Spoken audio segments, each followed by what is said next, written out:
Hello pilots and ground crew, welcome back to my channel. Right, today's video, which you probably already guessed, is going to be about transmitters today. Now, what I'm trying to do, I'm going to create a new playlist, right? Now, a lot of my vlogs, I'm giving like tips and tricks and information, and I say for new pilots. But what I want to do this time is for the brand new pilots. I mean, the ones that's never flown before. All they've done is watch people, probably on YouTube, flying planes or quads or helicopters, and they thought, oh, I want to get into that. But they're literally a complete novice, knows nothing, literally nothing.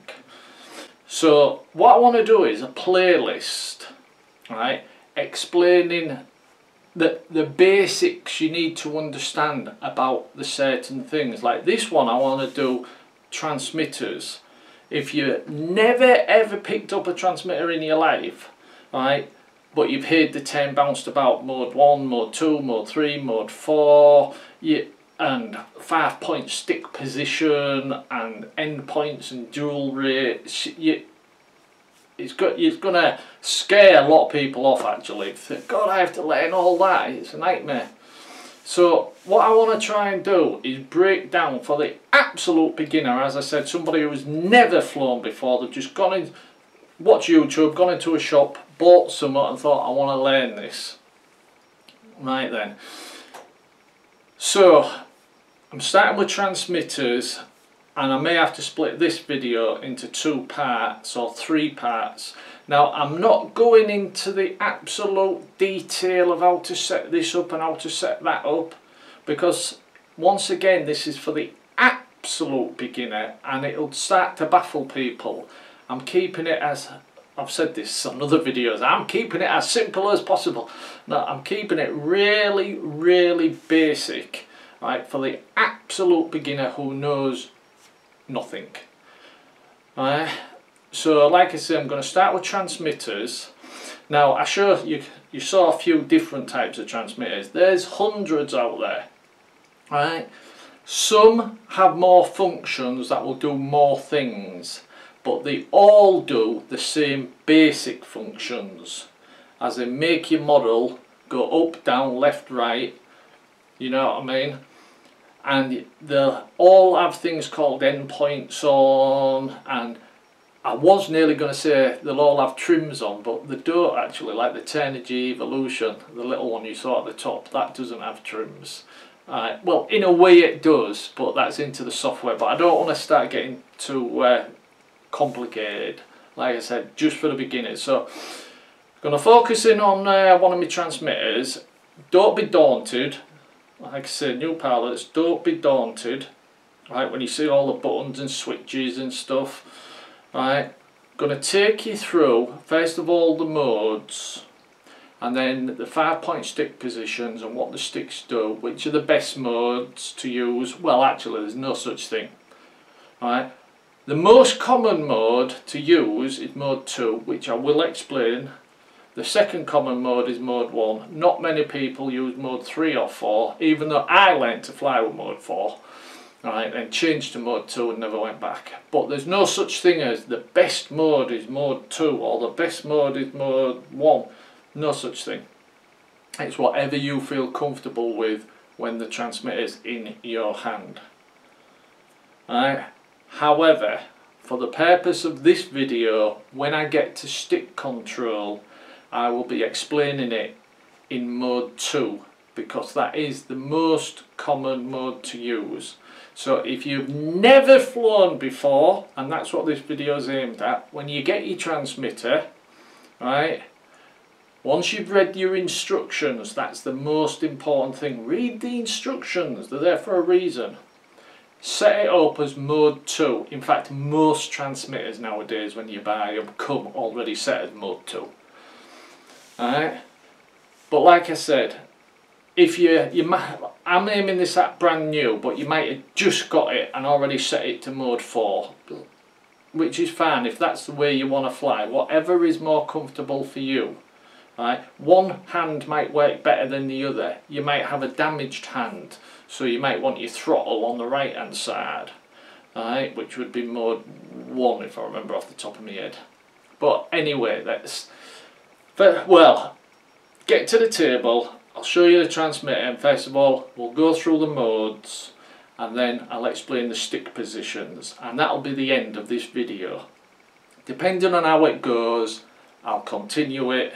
I don't mean I need to get thousands of people liking it, but if I just get 2 or 3 people that say yeah, good idea or whatever, then I'll continue the playlist and make more for the absolute beginners. Alright, so I'm going to keep this super simple, super basic. So if you're already flying, I'll tell you right now, you might as well watch something else because you will find this boring. Alright, but if you're just starting out and you've no idea about anything at all, what any terminology and stuff means, keep watching. And like I said, this will be part 1. Hopefully there'll be a part 2, 3, 4, and it won't just be transmitters. I want to do about planes as well. Maybe you want to get into planes, so you're going to need to know what a aileron is, or an elevon, or even somewhat simple, well, not a rudder. I would assume you know what a rudder is, but there's different things you'll need to know. So, and if you're into quadcopters, I'll continue it on to quadcopters, but just the absolute basic bottom line stuff, okay, because this is for the absolute beginner who has never flown before, who just wants to get into this hobby. They might be thinking about it, don't even own anything, right? But they'll watch some videos and it might put them off because it's a bit scary. So now I am waffling, I can hear myself. So let's get to the table, have a look at a transmitter, talk about the modes, talk about the stick positions. That'll be the end of the video, and we'll see how it goes to see if I'm going to continue the playlist. Alright then, thanks for watching, and I nearly said that, roll VT then, back into the movies. Let's get to the bench and have a look at this transmitter, and I'll tell you about the modes. Cheers, and thanks for watching. Okay then, this is your stick position if you would be flying in mode 1. The stick on the left, for up and down, would be your elevator or pitch, depending if you're quadcopter, helicopter or aeroplane, but this would be your elevator, up or down, up and down. The left and right would be the rudder. Right, remembering this is mode 1. Now the stick on the right hand side in mode 1, up and down, is your throttle, your power. And left and right is your aileron, or quadcopter again, which would be your roll. Okay, that's mode 1. Now let's move on to mode 2. In mode 2, which is what I fly and which is the most common mode to fly in, your throttle is up and down here, your rudder is left and right. And remembering this is mode 2. Now on your right stick, up and down is your elevator or your pitch, and from side to side is your aileron or your roll.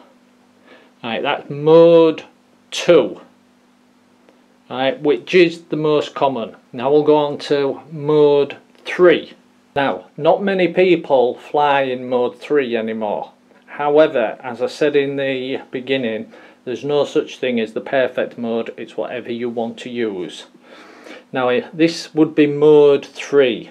Your elevator would be on this side, as in your pitch again, elevator or pitch. Your aileron would be left to right on this side. On your right hand side stick, up and down would be your throttle, left and right would be your rudder. Okay, right, now mode 4.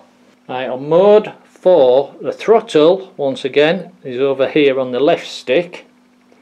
The aileron is on the left stick as well, from left to right, which, as I said, aileron with the aeroplanes, but it would equal roll with a quadcopter. And on the right stick you've got your elevator, which is your pitch, and your rudder, which is right or left on this side.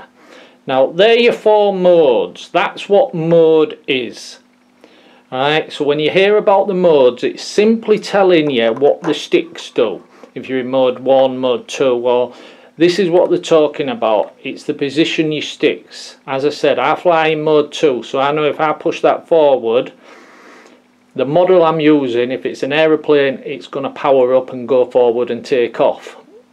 Alright, if I pull it back, the power's going to be cut. Push left is your rudder, your tail rudder, so it's going to turn on its axis. And then you've got your pitch, as in pull back, the plane will start to rise. Push forward, the plane will go down. Push to the left, it'll turn over left, not turn over, bank to the left and bank to the right. On a quadcopter, same sort of thing. Still in mode 2, push forward, that gives me quadcopter power. Push forward on the right stick will make the quadcopter go forward. Okay, that's mode 2 what I use. Now they're your 4 modes. You decide which one you want to use. The most common is mode 2. The second most common is mode 1. Not many people fly in mode 3 or 4 anymore. Even though, as I said, I started flying in mode 4. That was a few years ago now though. I switched to mode 2 and I found it much better and I've never gone back.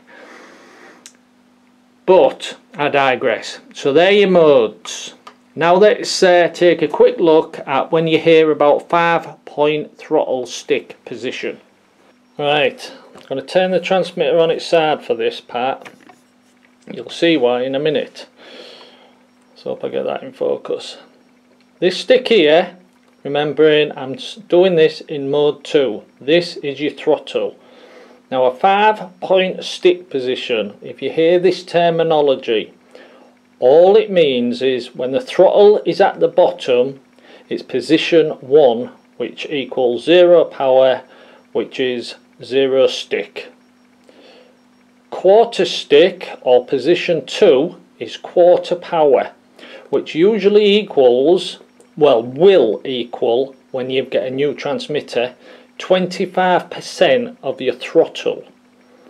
Position 3, also known as mid stick, equals 50% power to your throttle. Position 4, 3/4 stick, is 75% power to your throttle, and position 5 is 100% power to your throttle. That's what a 5-point stick is. Now you can alter these in your settings so that at mid stick it can be 100%, at quarter stick it can be 50%, and at dead stick, well, you always want that to 0. Like I said, I'm keeping this as simple and as basic as possible for new pilots. And when I say new, as I said, new as in never flown, don't even own a model, just going to think about getting into the hobby. Now I'm going to end the video here. If I get any interest, the next video I want to do, back with the transmitter again, explaining what endpoints are, dual rates and exponential. Okay then, thanks for watching and cheers.